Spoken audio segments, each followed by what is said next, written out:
I'm curious about something. Andy, you are an angel in this world.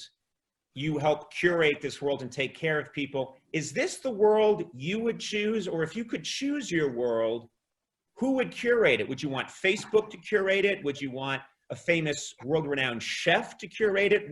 What's your dream of what your world would be like? Ooh. I mean, I'm all for a Caribbean vacay. So, you know, I think, and actually in the show, there is a Caribbean afterlife, and it's curated by Apple. It's called Apple Cove.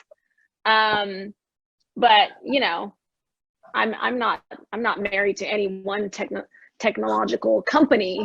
Yeah. I love Amazon. Right.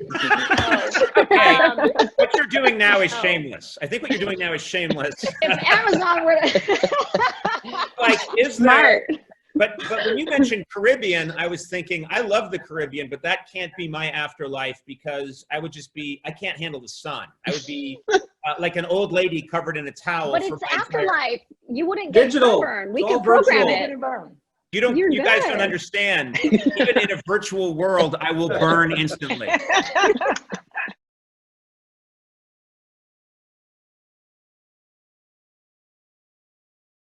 The inside of the suit is meant to look like it has rubber fingers that are meant to fill with water in your various orifices. And tell me, Greg, if I'm, you know. I know, yeah, I'm realizing that's exactly what it is, and I have to own it. Allegra, you should know. Allegra, you should know that Greg was talking in great detail about this suit in 1984.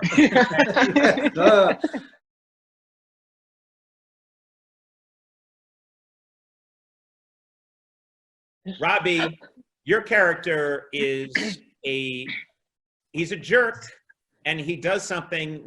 He does something. I want to not give away too much, but he has some characteristics, and he does some things in his real life when he's alive that are sort of quasi unforgivable.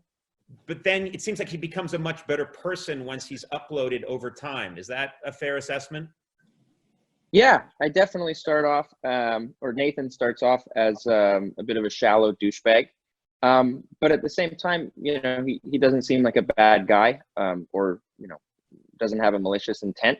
And then you find out that maybe he did some pretty poor things. But I think what's interesting is, as you see him develop and grow in the first season, it kind of raises the question of, you know, are we the decisions we've made, or can people change?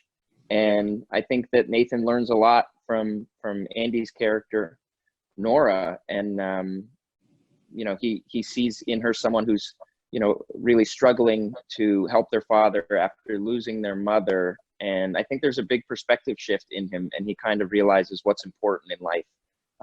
So I think, you know, I just think it's really interesting that Greg can take a comedy, a sci-fi comedy, and add so much heart to it, and ask, you know, so many interesting questions.